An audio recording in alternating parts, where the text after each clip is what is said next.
discussed suffering. I was wondering if you could comment on what is the necessity of suffering. It seems that all this is so hard. I wonder what makes our conditioning so strong that reality doesn't break through the walls of it for us. So you're asking, are you, sir? We are so conditioned and it's difficult to get beyond our conditioning, right? And what is the necessity of the suffering? And what is the necessity of the suffering that we must endure to bring about freedom? What is the necessity of suffering? Can the mind be free of its conditioning, right? What is the necessity of suffering? There is no necessity at all. But we do suffer because we are ignorant of ourselves. We do not know ourselves. We haven't looked at ourselves. We have not become aware of ourselves.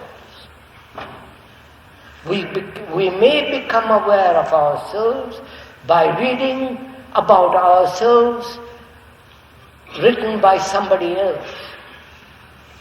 But that is not looking at yourself. If you look at yourself, be aware of yourself, then you will see that suffering is part of this unawareness. And our minds are conditioned. If you live in a particular culture, that culture shapes your mind through education, through economic conditioning, through various influences of propaganda, through the religious authorities and so on. Your whole mind is conditioned. As an Indian mind, the Russian mind, the Maoist mind and so on is conditioned. Can the mind free itself from that conditioning? If you say yes, it can, how do you know? Or if you say it is not possible, then you have blocked yourself. So, we are conditioned, and according to that conditioning we respond. To be aware of that conditioning. Not only consciously, but the deeper layers of that conditioning. Is to be totally attentive of your actions, of your behavior. The words you use, the gestures, the vanity, the pride, the arrogance, the search for status, and so on. Be aware of all this. And then you will see for yourself that the mind can be free from its conditioning. But why doesn't this come about naturally? For example, you talked last week about the difference between function and status.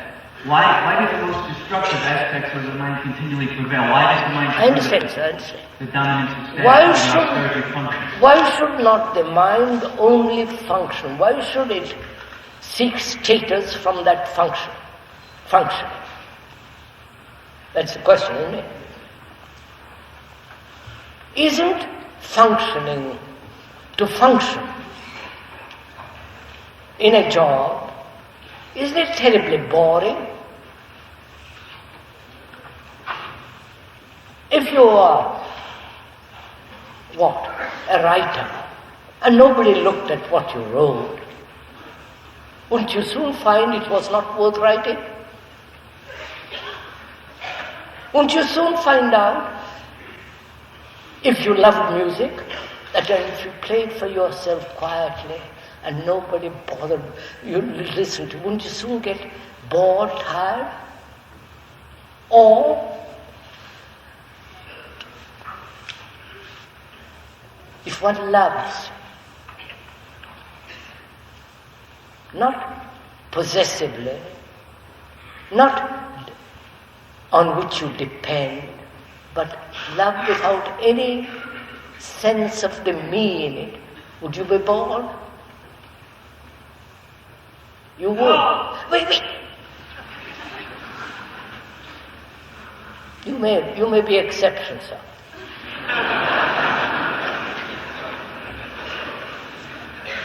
So for most of us, the way we have been educated, mere function it becomes tiresome. Because what we do, we don't love.